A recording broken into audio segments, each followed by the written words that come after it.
જય માતાજી દોસ્તો, કાઠિયાવાડમાં તો અમારા પરિવારનો પ્રસંગમાં મારા જેઠના દીકરાની વાઈફનું સીમંત હતું અને એમની દીકરી આણું આવી છે તો એમને ભાણકી નાની થઈ છે તો એને લાડવા લઈને આવતા હતા.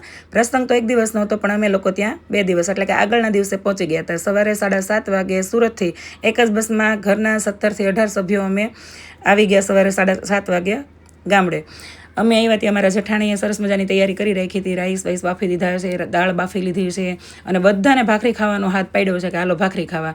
તો સવારમાં બધા ફ્રેશ થઈ અને ભાખરી ખાવા બેસી ગયા છે અને બધાએ પોતપોતાનું કામ પકડી લીધું છે નાસ્તો કરીને. જોને કોઈ અહીંયા સિંગ ખાંડે છે, કોઈ શાક સમારી રહ્યું છે અને કોઈ મારી જેમ તડકો મારવા બેસી ગયું છે, કોઈ કપડાં ધોઈ રહ્યા છે. ઝાઝા હાથ રળ્યા હમણાં.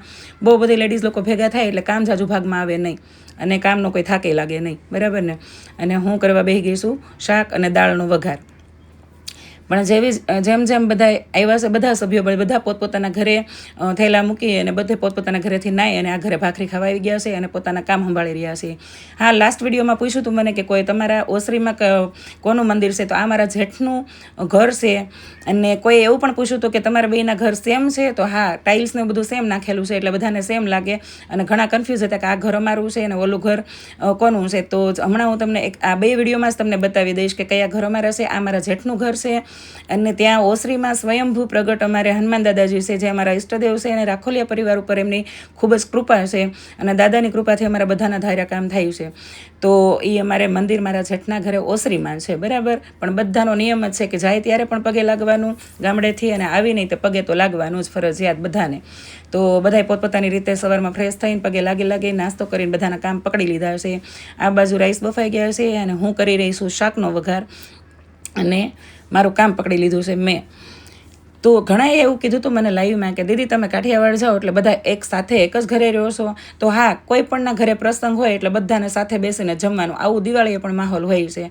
ઘરે તો ભાગ્યે પોતપોતાના ઘરે તો ભાગ્યે ક્યારેક રસોઈ બનાવવાની હોય. બાકી અમારે હનુમાન દાદા છે એનો લોટ હોય તો જાજા ભાગે તો બધાના લોટ માનેલા હોય તો લોટ કરતા હોય એટલે બધાને આરે જમવાનું હોય. મોટાભાગના પ્રોગ્રામ હોય. એવું નથી કે પરિવાર પૂરતું જ, પણ અમારા શેરીમાં ડોબરિયા પરિવાર પણ બહુ મોટો છે અને અમારે બંનેને બહુ સારા એવા વ્યવહાર છે. તો એકાબીજાના ઘરે પ્રસંગ હોય તોય અને પ્રોગ્રામ હોય તોય સાથે જ જમવાનું. એટલે ગામડે અમે 10 દિવસ કે અઠવાડિયું રોકાઈએ એટલે અમારા ઘરે તો ભાગ્યે ક્યારેક રસોઈ બનાવવાની હોય. તો આવું હોય છે ગામડાનું અમારે ત્યાં વાતાવરણ. અને અમારું ગામ ખાલી નથી પડ્યું. અમારા ગામમાં બહુ બધા હજી વડીલો અને બહુ બધી લેડીઝ લોકો રહે છે એટલે ભરેલું ગામ છે, એટલે જીવતું ગામ લાગે, બરાબર. બાકી મોટાભાગના કાઠિયાવાડના ગામ અત્યારે સૌરાષ્ટ્રના ખાલી થઈ ગયા છે, શહેરોમાં વસવાટ થઈ ગયા છે અને હવે તો વિદેશમાં ઝાઝા બધા. તો આ બાજુ બધાએ પોતપોતાના કામ ઉકેલી લીધા છે. રસોઈ બની ગઈ છે, રોટલી બનાવી છે રસોડામાં, કારણ કે એ ફળિયામાં બને નહીં ને બહુ ગરમી હોવાથી ફળિયાની અંદર જ અમે રાઈસ દાળ શાક બનાવ્યા છે. અને અંદર અમારી આ બધી બૈરાઓ જેમાં ઝાઝી તો મારા જેઠના દીકરાની વહુ છે એટલે હવે અમારે બહુ કામ ભાગમાં આવતા નથી. પહેલાં તો દેરાણી હોય એને કામ કરવાના હોય, જેઠાણી બાને થોડોક પોરો દેવાનો, કારણ કે પહેલાં એવા હોય અને એને બહુ બધું કામ કર્યું હોય. પણ આ બધી વસ્તુ હજી અમારે સિલસિલો ચાલુ છે. હવે આ બધી વહુઓ છે જેઠના દીકરાની એટલે એ બધાને કામ મળે એટલે મને ઓછું મળે છે. આ બાજુ જો બોસ બેસી ગયા છે એટલે વચ્ચે મારા જેઠાણી મોટા બાને નથી કહેતી. સાઈડમાં જે બેઠા છે મારા મોટા સાસુ છે, જેઠનો દીકરો છે, એની જ વાઈફનું સીમંત છે. તો બધા બેસી ગયા છે પોતપોતાના કામ પતાવીને, કારણ કે જમવાને હજી વાર છે. અને અમારામાં તો વહેલું જ હોય, તમને બધાને ખબર જ છે કે ફટાફટ કરજો, ઉતાવળ રાખજો એટલે બધું ટાણે પતી જાય. તો 11 વાગી ગયા છે અને જેટલા ફ્રી હતા એ બધા ઓસરીમાં બેઠા છે અને રોટલી બનાવે છે અંદર 3-4 છોકરીઓ. અને આ બાજુ બધા જેન્ટ્સ લોકોને જમવા બેસાડી દીધા છે, કારણ કે વહેલું ફ્રી થઈ જવાનું. પછી ભલે તમે બેસીને ગપાટા મારો. અને પછી બધા બૈરાઓને જમવા બેસાડી દીધા છે. ઘરના અમે પહેલા દિવસે 35 થી 40 મેમ્બર હતા અને બપોરનું આ જમવાનું છે દાળ ભાત શાક રોટલી સલાડ ને એવું બધું મસ્ત મજાનું જમવાનું મેં બનાવી નાખ્યું છે. અને બધા એક સાથે પંગત, ગામમાં એક સાથે આવી રીતે જમવા બેસે ને લાઈનમાં એને પંગત કહેવાય. તમારી બાજુ શું કહે છે લખજો કમેન્ટમાં. અને છેલ્લે અમે એટલા વધ્યા હતા જે જમવાનું આપતા હતા અને કોઈ વાસણ સાફ કરતા હતા એ બધા બાકી હતા. એ છેલ્લે જો અમે લોકો બેઠા છીએ જમવા. અને જમી લીધું મેં બધાએ અને બધાને નીંદર આવતી હતી, કારણ કે બસમાં બહુ સરસ નીંદર નહોતી થઈ. એનું કારણ એ હતું કે એક પરિવારના 17-18 સભ્યો હતા એટલે વાતુડા એટલા થયા હતા, ખાસ તો હું. એટલે 1 વાગ્યા સુધી અમે લોકોએ વાતો કરી હતી અને પછી અમે સૂતા. તો હરખ હોય એટલે નીંદર ન આવે, બધાને ખબર છે ને. દુઃખમાં નીંદર ન આવે, એમ ખુશી હોય ત્યારે પણ ન આવે. એટલે ગામડે અમે બધા હારે જતા હોય ભેગા થવાનું હોય ને એની ખુશીમાં અમને લોકો નીંદર તો ન જ આવે. અને જે લોકો કાઠિયાવાડમાં મોટા થયા હોય ને એને આ અહેસાસ થાય. તો બપોરની રસોઈ બનાવીને હજી અમે ગપાટા બધા મારતા હતા ને ત્યાં જ મારા જેઠનો ફોન આવ્યો કે ચાલો બધા ઓલા ઘરે. એટલે આ મારા મોટા સસરાનું ઘર છે. એટલે બધા અમે એક જ શેરીમાં 6 થી 7 ઘર છે. તો મોટા સસરાના ઘરે તો સાંજનો પ્રોગ્રામ, જેમાં તો માટલા ઊંધિયું અને પરાઠા, તો એની તૈયારી કરવાની હતી. તો એમાં લાગે વાર. એટલે અમે લોકો બધા અમરેલીથી શાક લઈને મારા જેઠના દીકરાની બધા આવી ગયા. એટલે અમે લોકો વયા ગયા એ ફળિયામાં, અને ત્યાં બધાએ પોતપોતાનું કામ પાછું પકડી લીધું સાંજનું. કારણ કે ત્યાં જઈને એટલે અમારે બસ આ પ્રોગ્રામના જ કામ હોય. એટલે બધા થોડું થોડું કામ ભાગમાં આવે અને મજા આવે, એ બાને બધા ભેગા થાય. તો આવી રીતે બેસી ગયા હશે. કોઈ શાક સમારી રહ્યું છે. અને આ છે અમારા ગામના, અમારા શેરીમાં જ રહી છે, અને બહુ સારો એવો અમારે એની સાથે વ્યવહાર છે, મારા જેઠને અમારા બધાને. અને એ અમારે જેઠ જ થાય છે. એ બનાવે છે માટલા ઊંધિયું. કોઈ પણના ઘરે પ્રોગ્રામ હોય ને તો માટલા ઊંધિયું બનાવવાના સ્પેશિયલ કારીગર. અમે પણ લાસ્ટ ટાઈમ બનાવ્યું હતું, પણ ત્યારે મેં વિડીયો શૂટ કર્યો નહોતો. આ વખતે વિચાર્યું હતું કે પ્રોપર શૂટ કરવું છે. એમાં પણ થોડુંક તો શૂટ રહી જ ગયું છે, કારણ કે વઘારનું શૂટ નથી થયું મારાથી.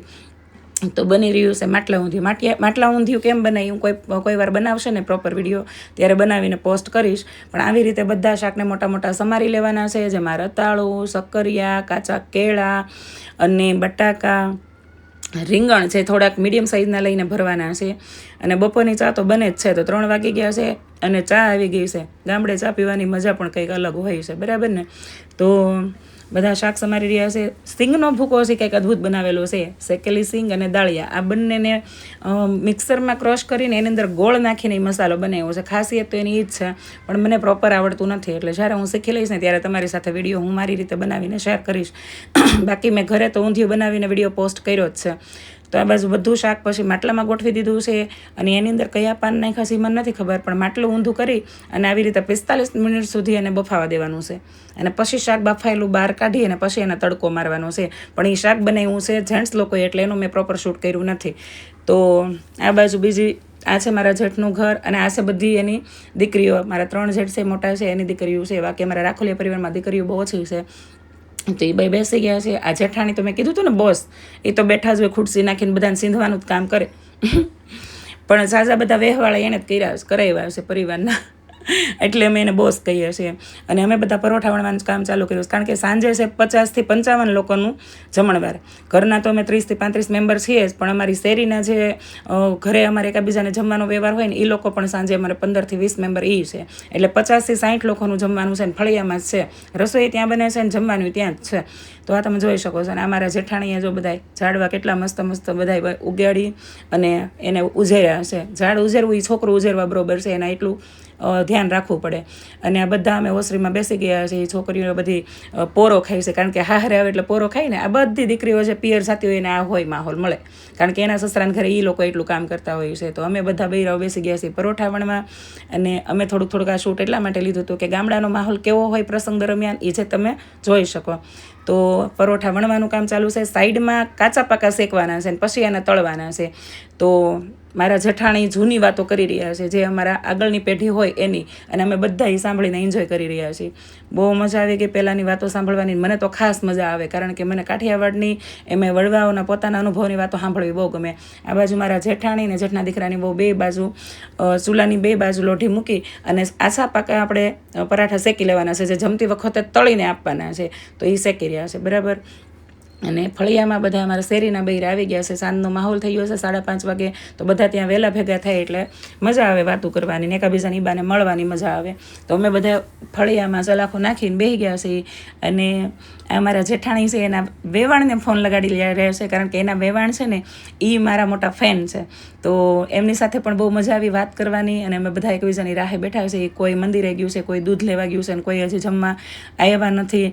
અને ધીરે ધીરે આખું ફળિયું અમારું ભરાઈ ગયું છે. 50-60 જણાને જમવાનું હતું તો ફળિયામાં, એટલે બધા ભેગા થઈ ગયા છે. આ બાજુ મસ્ત મજાનું ઊંધિયું બની ગયું છે, પરાઠા પણ તળી લીધા છે, સલાડ બનાવી લીધું છે, છાશ, પાપડ, અને બધાને જમવા પણ 7-7:30 ત્યાં બેસાડી દીધા છે. તો જેટલો શૂટ થયો તો એવો વ્લોગ બન્યો છે.